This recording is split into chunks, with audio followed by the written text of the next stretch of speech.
Thank you for logging on to the PawCast for the week of Monday, December 12th through Friday, the 16th. Hello, I'm Mr. Andrews, and it's time for some Pawville news. During the math portion of our days this coming week, we're going to be talking about customary units of length, mass, and capacity.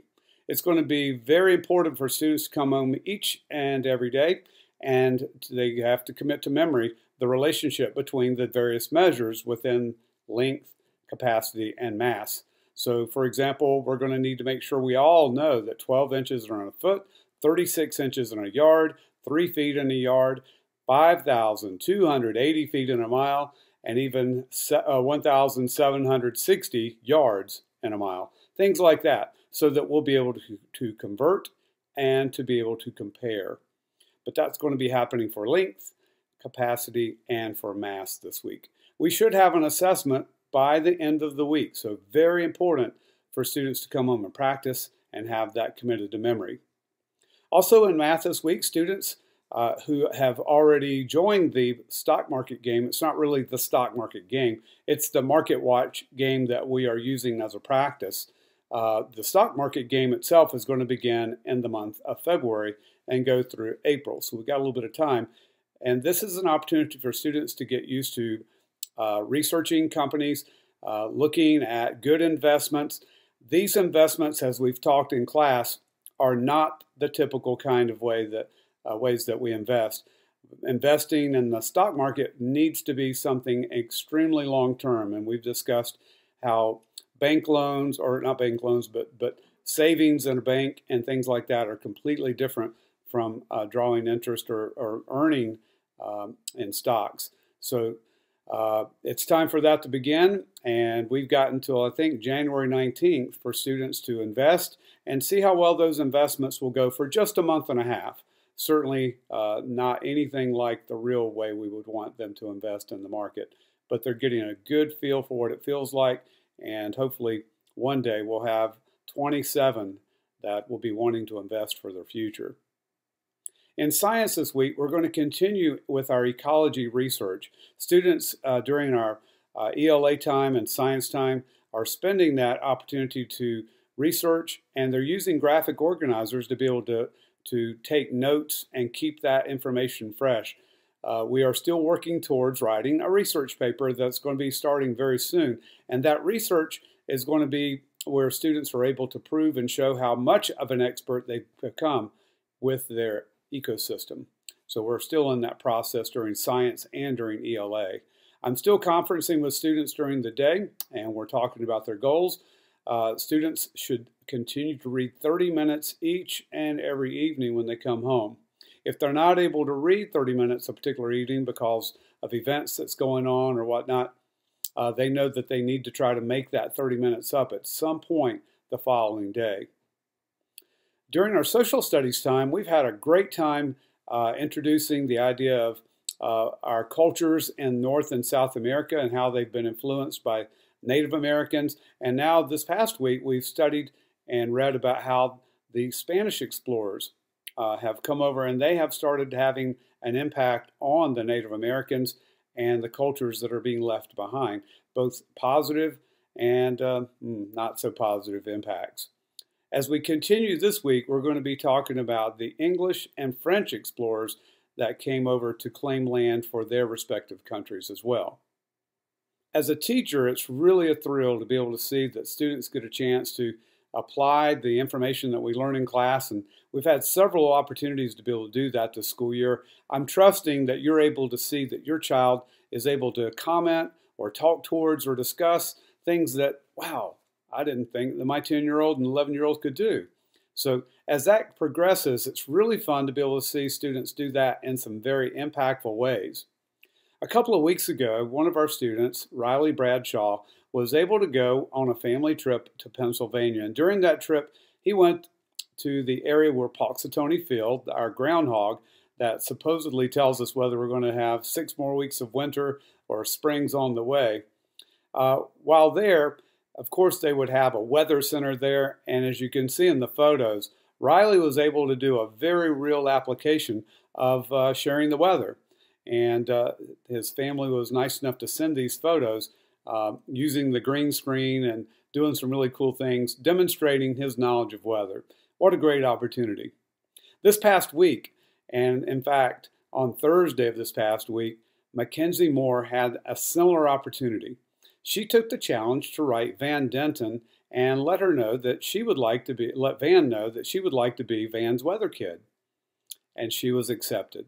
We were all very excited for Mackenzie, and so for this week's weather segment, I thought we'd turn it over to her, and she's got this weekend's forecast.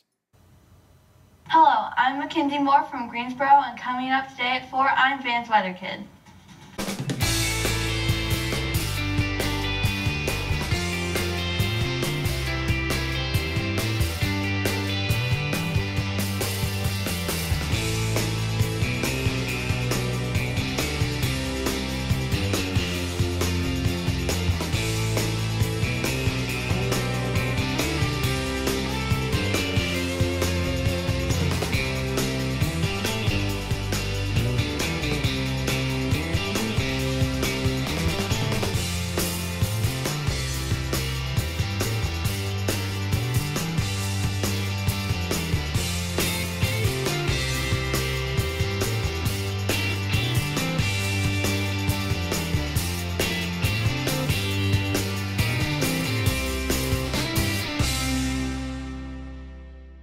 And it's that time of the week again. Van Denton is actually out today, but I'm here with Van's weather kid, Mackenzie. This is Mackenzie Moore. Mackenzie, tell everybody where you're from.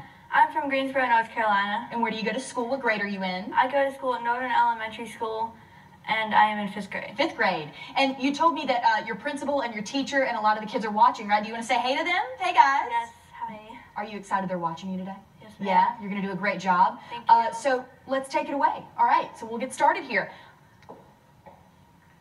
Today in Asheville, it is going to be, well, right now it is 36 degrees. In Boone, it is 28 degrees. In Roanoke, it is 37 degrees. In Richmond, it is 43 degrees. In Cape Hatteras, it's 43 degrees. Myrtle Beach is 47 degrees. Columbia is 48 degrees. Charlotte is 43 degrees. Raleigh is 43 degrees. And where I'm from, Greensboro, is 40 degrees. Tonight should be clear and cold, 24 degrees. Tomorrow should be sunny and chilly, 40 degrees. Now the 3-day forecast: Friday, clear skies with a high of 40 degrees.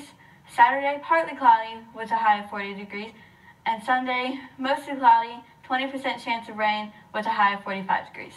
All right, good job.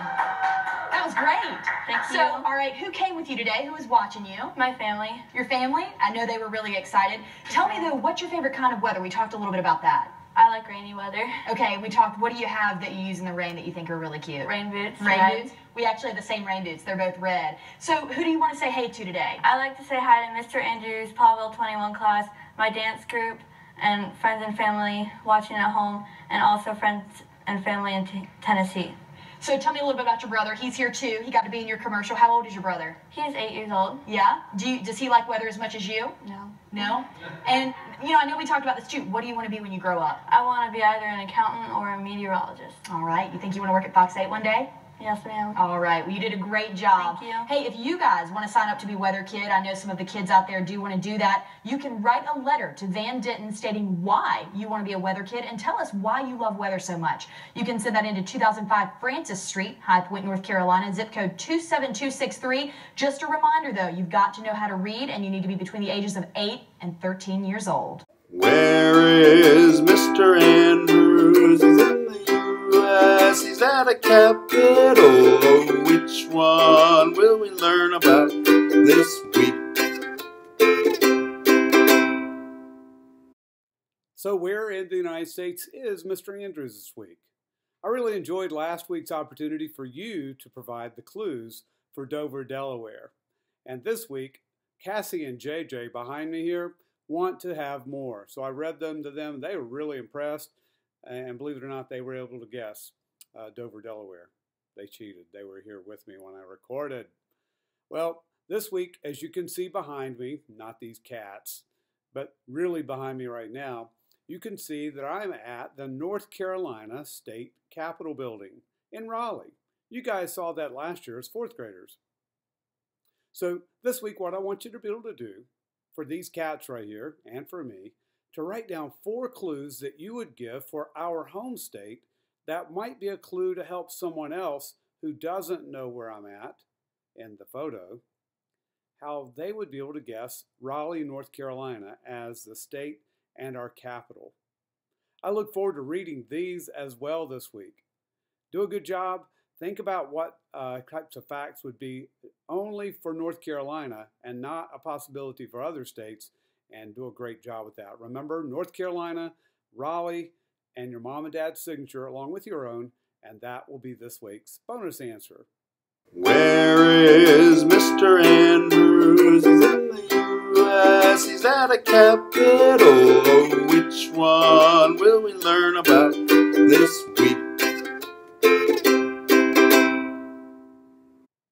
Cassie and JJ, join me.